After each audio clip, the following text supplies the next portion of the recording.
Assalamualaikum warahmatullahi wabarakatuh. Yang terhormat dosen pengampu mata kuliah Ulumul Quran, Ibu Dr. Masrifah MSI. Perkenalkan, nama saya Siti Nur Aisyah dari program studi pendidikan agama Islam dengan nomor induk mahasiswa 2406 2125030. Nah, pada video kali ini saya akan menjelaskan materi tentang Ulumul Quran. Di dalam materi ini saya akan membahas tentang pengertian ulumul Quran, kedudukan Al-Quran dalam Islam, proses turunnya wahyu, sejarah pengumpulan Al-Quran, hingga aspek kebahasaan dalam Al-Quran. Nah, materi ini penting untuk dipelajari karena dapat membantu kita memahami dengan lebih baik dan lebih mendalam, sehingga kita tidak hanya membaca Al-Quran, tetapi juga memahami makna dan isi kandungannya. Baik, langsung saja kita masuk ke pembahasan materi yang pertama, yaitu latar belakang dan pengertian ulumul Quran. Al-Quran adalah pedoman hidup umat Islam. Di dalamnya terdapat petunjuk tentang akidah, ibadah, akhlak, dan kehidupan sosial. Namun, untuk memahami isi Al-Quran secara benar, diperlukan ilmu khusus karena tidak semua ayat dapat dipahami hanya dari terjemahannya saja. Oleh karena itu, muncullah ilmu ulumul Quran, yaitu ilmu-ilmu yang membahas tentang Al-Quran, mulai dari wahyu, penulisan, pengumpulan, tafsir, hingga cara membacanya. Nah, tujuan ulumul Quran ini adalah agar umat Islam mampu memahami Al-Quran secara benar dan mendalam sehingga tidak terjadi kesalahan penafsiran. Allah Subhanahu wa Ta'ala berfirman dalam Quran Surat Al-Hijr ayat 9 yang berbunyi, Bismillahirrahmanirrahim, Inna nahnu nazzalna dzikra wa inna lahu lahafizun, yang artinya bahwa Allah sendiri yang menjaga kemurnian Al-Quran. Nah, ini menunjukkan bahwa Al-Quran memiliki kedudukan yang sangat istimewa. Nah, baik, objek kajian ulumul Quran itu meliputi yang pertama wahyu dan proses turunnya, yang kedua asbabun nuzul atau sebab turunnya ayat, yang ketiga ayat makiyah dan madaniyah, yang keempat nasih dan mansuh, yang terakhir yaitu qiraat dan tafsir. Nah, sedangkan ruang lingkupnya meliputi ilmu tafsir, ilmu qiraat, ilmu balaghah, ilmu nasih dan mansuh, juga ilmu ijaz Al-Quran. Dalam Quran Surat Yusuf ayat 2 yang berbunyi, Inna nahnu nazzalna Qur'anan Arabiyyan la'allakum ta'qilun, yang dijelaskan bahwa Al-Quran itu diturunkan dalam bahasa Arab agar manusia memahaminya. Baik, langsung kita masuk ke materi yang kedua, yaitu kedudukan Al-Quran sebagai sumber utama ajaran agama Islam. Al-Quran merupakan sumber hukum pertama dan paling utama dalam Islam. Semua ajaran Islam bersumber dari Al-Quran, baik dalam bidang akidah, ibadah, akhlak maupun muamalah.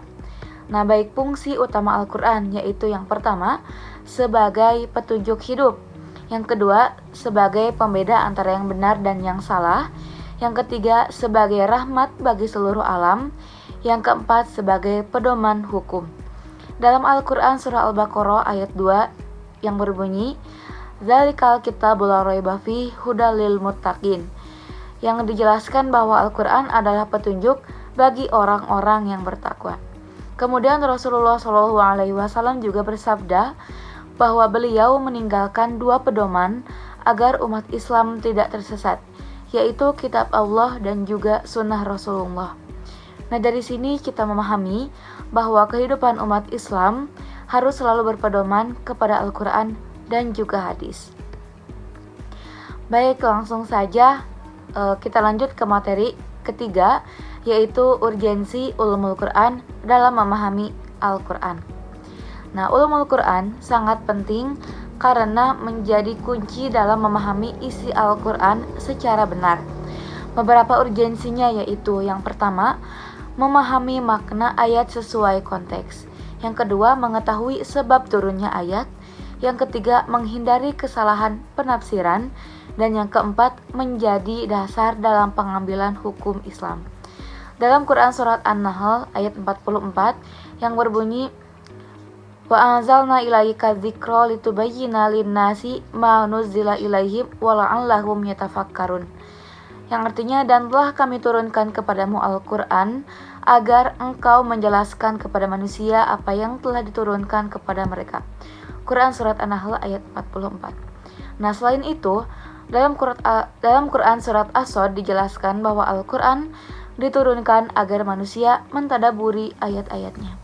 Juga Rasulullah SAW bersabda, barang siapa menafsirkan Al-Quran tanpa ilmunya, maka hendaklah ia menempati tempat duduknya di neraka. Hadis riwayat Tirmizi. Baik, materi selanjutnya yaitu materi keempat menjelaskan tentang proses turunnya Al-Quran sebagai wahyu. Nah, Al-Quran diturunkan melalui beberapa tahapan. Yang pertama, Al-Quran berada di Lauhul Mahfuz sebagai ketetapan Allah. Yang kedua, Al-Quran diturunkan ke langit dunia di Baitul Izzah secara sekaligus pada malam Lailatul Qadar. Yang ketiga, Al-Quran diturunkan kepada Nabi Muhammad SAW melalui malaikat Jibril secara berangsur-angsur selama kurang lebih 23 tahun. Nah, cara turunnya wahyu juga berbeda-beda. Kadang seperti suara lonceng, kadang Jibril menyerupai manusia, dan kadang langsung dimasukkan ke hati Nabi Muhammad SAW. Dalam Quran Surat Al-Qadar ayat 1 yang berbunyi, Inna anzalnahu fi lailatul qadar, yang dijelaskan bahwa Al-Quran diturunkan pada malam Lailatul Qadar. Nah, kemudian dalam hadis Rasulullah SAW juga bersabda bahwa wahyu yang datang seperti suara lonceng merupakan wahyu yang paling berat dirasakan oleh Nabi. Hadis riwayat Bukhari. Nah, turunnya Al-Quran secara bertahap-tahap memiliki hikmah agar umat Islam lebih mudah memahami dan mengamalkannya dalam kehidupan sehari-hari.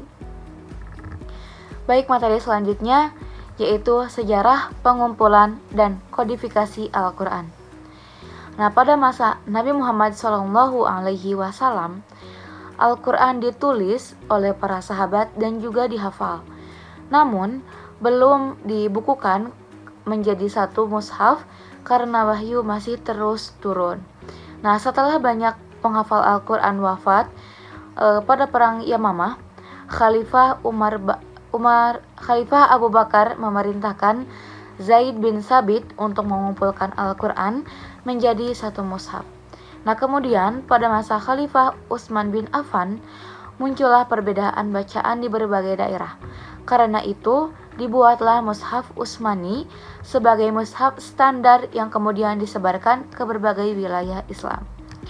Dalam Quran Surah Al-Qiyamah ayat 17 yang berbunyi, Inna alaina jam'ahu wa qur'anahu, yang dijelaskan bahwa Al-Quran sendiri yang menjamin pengumpulan dan penjagaan Al-Quran. Nah, proses pengumpulan ini menunjukkan betapa besarnya perhatian umat Islam dalam menjaga keaslian Al-Quran sampai sekarang. Baik, selanjutnya yaitu materi ke-6 yang menjelaskan tentang ayat-ayat Makkiyah dan ayat Madaniyah. Baik, ayat Makkiyah adalah ayat atau surat yang turun sebelum hijrah Nabi Muhammad SAW ke Madinah. Nah, sedangkan ayat Madaniyah adalah ayat atau surat yang turun setelah Nabi Muhammad SAW hijrah, walaupun tempat turunnya tidak selalu di Madinah. Nah, konsep ini penting karena membantu memahami tahapan dakwah Islam dan mempermudah penafsiran ayat. Nah, baik, beberapa berikut adalah ciri-ciri ayat Makkiyah, yaitu yang pertama membahas tauhid dan keimanan. Yang kedua, membahas surga dan neraka. Yang ketiga, banyaknya kisah para nabi. Yang keempat, ayatnya pendek dan kuat. Sedangkan ayat-ayat Madaniyah mempunyai ciri, yaitu yang pertama membahas hukum syariat. Yang kedua, mengatur kehidupan sosial. Yang ketiga, membahas orang munafik dan ahli kitab. Dan yang keempat, ayatnya lebih panjang dan lebih rinci. Nah, contoh ayat Makkiyah terdapat dalam Quran Surat Al-Qiyamah dan Al-Qari'ah yang membahas hari kiamat. Sedangkan contoh Madaniyah terdapat pada Al-Quran Surah Al-Baqarah yang membahas tentang puasa, salat, dan hukum sosial. Baik, selanjutnya masuk ke materi yang ketujuh yang membahas tentang aspek kebahasaan Al-Quran. Al-Quran memiliki keindahan bahasa yang luar biasa. Dari segi lafaz, pilihan katanya sangat fasih, indah, dan memiliki susunan kalimat yang kuat. Dari segi makna, isi Al-Quran sangat luas dan mendalam serta tetap relevan sepanjang zaman. Sedangkan dari sisi balaghah, Al-Quran memiliki gaya bahasa tinggi, penuh majaz dan juga perumpamaan yang menjadi bukti kemukjizatan. Dalam Quran Surat Yusuf ayat 2 yang berbunyi, Inna anzalnahu Qur'anan Arabiyyan la'allakum taqilun. Yang Allah menjelaskan bahwa Al-Quran diturunkan dalam bahasa Arab agar mudah dipahami. Rasulullah SAW juga bersabda, sebaik-baik manusia adalah yang mempelajari dan mengajarkan Al-Quran. Nah, hal ini menunjukkan bahwa mempelajari lafaz, makna, dan bahasa Al-Quran merupakan hal yang sangat penting bagi umat Islam. Baik, kesimpulannya, ulumul Quran adalah ilmu yang membantu kita memahami Al-Quran secara benar dan mendalam.